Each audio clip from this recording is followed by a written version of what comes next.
Imagine this. You wake up, brush your teeth, get dressed up, and go outside. As you put your body on autopilot to traverse the world, you allow your mind to wander. You are awed by the beauty of simple things.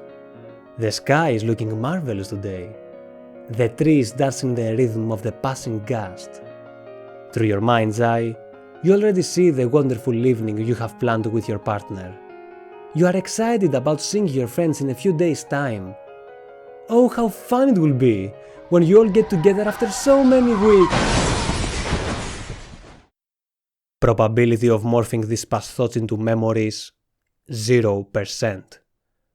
Probability of seeing the love of your life again, 0%. Probability of getting sat on by a pigeon moments before you enter the office for the most important meeting of your life, well, past life, 0%. You died. You reversed back into the state you were from the moment the universe was born until you were born. A state where 14 billion years were nothing more than a moment. A state where the next infinite years will be nothing more than a moment. Total and utter nothingness. If this scenario brings chills up your spine, you are not alone. All of us are afraid of dying. I want to note that in this discussion, I will be purposefully leaving outside beliefs about what happens after death that rely on a spiritual or religious view of the world. For the duration of this video, we will be looking at life from a strict pragmatic and scientific point of view. Let's begin. A good place to start would be to define what life is. The most spot-on definition I have ever come across was in the video "The Cellier is About to Die" by the incredible channel Journey to the Microcosmos. Life is a chemical system that uses energy to keep itself from reaching chemical equilibrium. So naturally, death is when the system either breaks down or reaches equilibrium. When we view ourselves as this type of system, one thing becomes apparent. There is no way we can experience anything ever again after we cross the red line. And this thought is really scary. But if we are to become best friends with this likely reality, we first have to stop trying to suppress or ignoring it and try to embrace it. Let's start from the source. There are only two states of being: alive and dead. Every living being has the option to transition between these two states once in its lifetime. The only reason the majority of us never exercise this right is because we feel that living is a much more pleasant experience than not.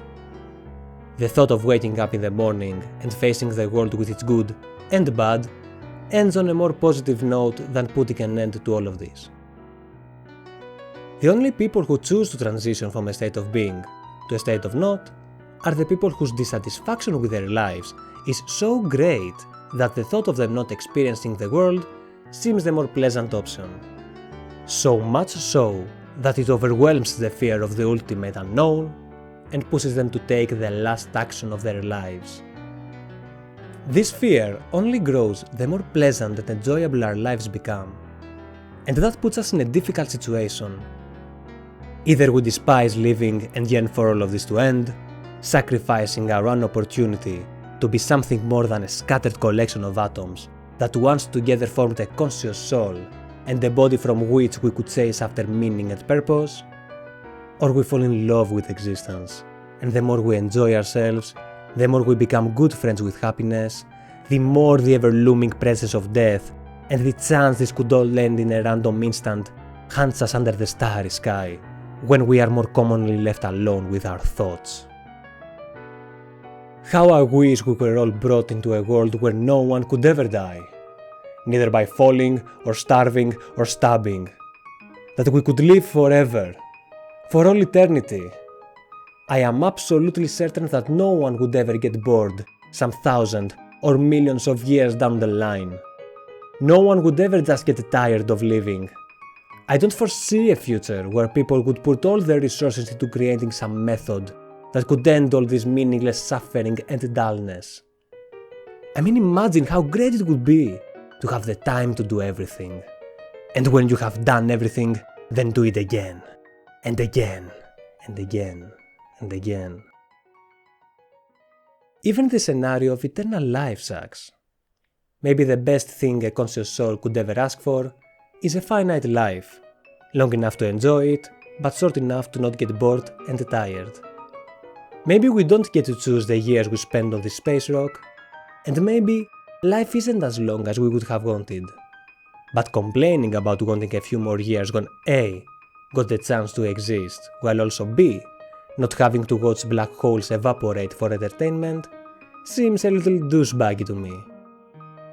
I think it's best to be thankful we don't have to exist forever and move on to the next step. On a dark night in 2015, there was a 15-year-old boy who was unable to find any reason to continue playing a game that had a definite end. A game in which every action the player makes eventually leads to the same ending. Such a pointless exercise. He was just about to put on his shoes and walk towards a cliff some minutes away from his home. The only thing that kept him from opening the door and walking toward the cold hug of the Reaper was his immense fear of his soon-to-be unfamiliar fate. And because of that fear, the boy decided to not take his life. But if he wasn't going to be dead, what would he be? Well, he had two options: mindlessly survive and prolong the inevitable, or mindfully live and play this meaningless game for the fun of it, until his inevitable fate catches up to him. If you are too afraid to die, you may very well live. But what does it mean to be alive? Not as a chemical system, but as a soul. The definition this young mind could come up with was that living is the process of cultivating and/or gathering potent and vibrant experiences. Now all that was left was to become the best in this game. As he began to meticulously create a personality best suited to propel him toward the goal of living, he slowly noticed that the better he was becoming at it, the more he enjoyed it. After some 8 years of constant work, he suddenly realized his main motivation for living had shifted from his fear of death to the enjoyment of the act. And the thought of losing access to this game slowly started to creep up on him. And then it happened, his first existential crisis. Intrusive thoughts shoved down his throat the idea of his unavoidable end faster than he could swallow. His mind's eye projected the sheer blackness and the nothingness he wouldn't even be able to experience, and a despicable terror spread to every corner of his shivering body. It was a horrible 4 hours. Thankfully, he didn't have to experience this ever again. I would be saying if he didn't have to go through all this again for another 4 months, almost daily. Wait a minute. I am terrified of death before I even mastered the art of living. I am spending all this mental energy pondering on a fear that should come after I am completely alive. Instead of using my fear as energy to propel me toward becoming awake, able to experience and be thankful for every second of my being, I succumb to him without any benefit. And not only that, I am rotting my mind every time I do so. From now on, I declare that I, Chrome, whenever I catch myself flirting with the utter terror of the alive, I will be shifting my perspective to what I can do tomorrow to get one step closer in the position to have the right of fearing. And when I manage to completely embrace my existence, then, and only then I will allow myself to come face to face again with this horror. And I will put all my trust in my future self, that he will be wise and strong enough to face and be content with his fate. My job now is not to face death, but to create and prepare a person who can. After this revelation, Chrome, I, never had an existential crisis ever again. Because my perspective had changed. The fact that we will all die should be a constant reminder to live our finite and short lives and enjoy the game. Because we only have one opportunity to do so. If you, my dear viewer, are terrified of death, Use this terror to push you towards a life worth fearing losing. This is the only way you can become best friends with him. This is the only way you won't waste your one opportunity to have fun in the infinite of space-time.